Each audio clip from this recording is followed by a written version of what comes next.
제가 요새 강의를 나가면서 가장 많이 받는 질문 중에 하나가 양도세 3억에 관련된 질문을 가장 많이 받습니다. 양도세 3억.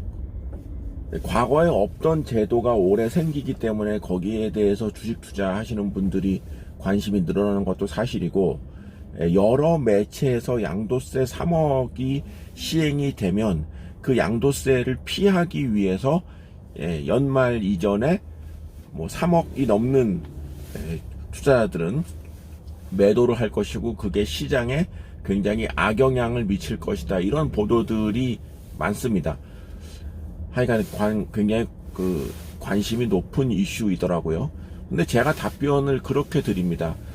혹시 여러분 중에서 3억 투자하시는 분이 계십니까? 투자 규모가 3억이 넘는 분이 계십니까? 라고 했을 때 어떤 분은 이거를 그렇게 해석하시더라고요. 전체 투자 금액이 3억이 넘으면은 양도세를 매기는 걸로 알고 계시는 분이 있더라고요.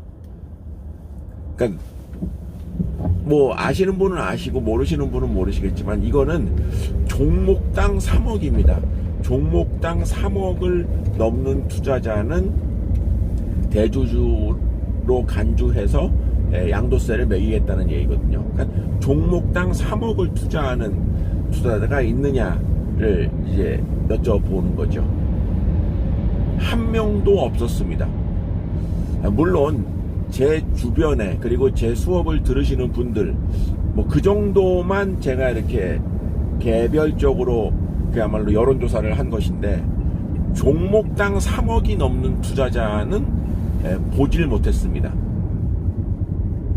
물론 제가 이렇게 엄청나게 넓은 사람을 만나지 않기 때문에 저 개인의 경험을 일반화시키기는 어렵겠지만, 종목당 3억 투자하는 사람이 그렇게 많을까요?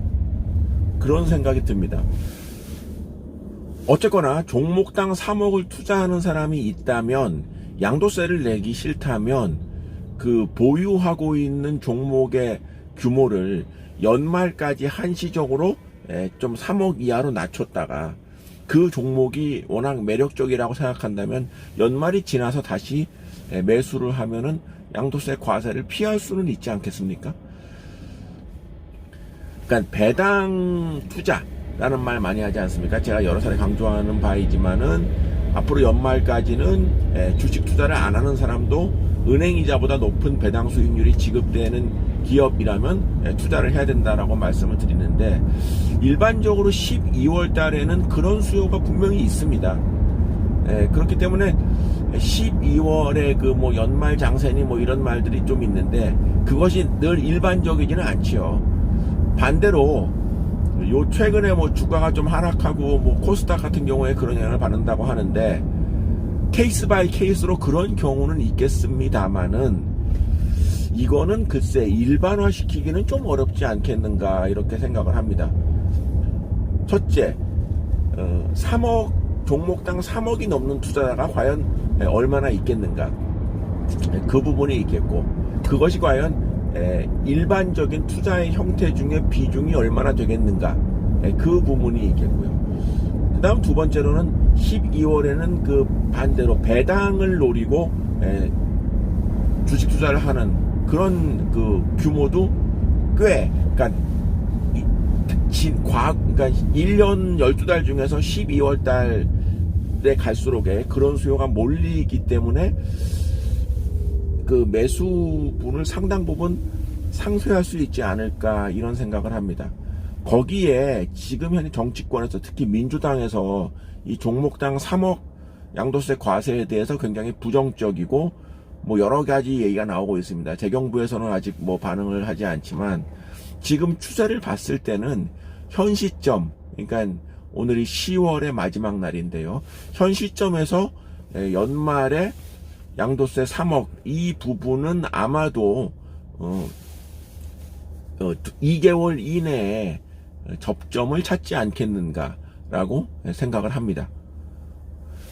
기업의 주가가 여러 가지 요인으로 움직입니다만은 제가 오늘 강조드리고 싶은 말씀은 기업이 갖고 있는 펀더멘탈 자체의 매력이 없다면 종목당 규모에 관계없이 매도가 출회될 것입니다.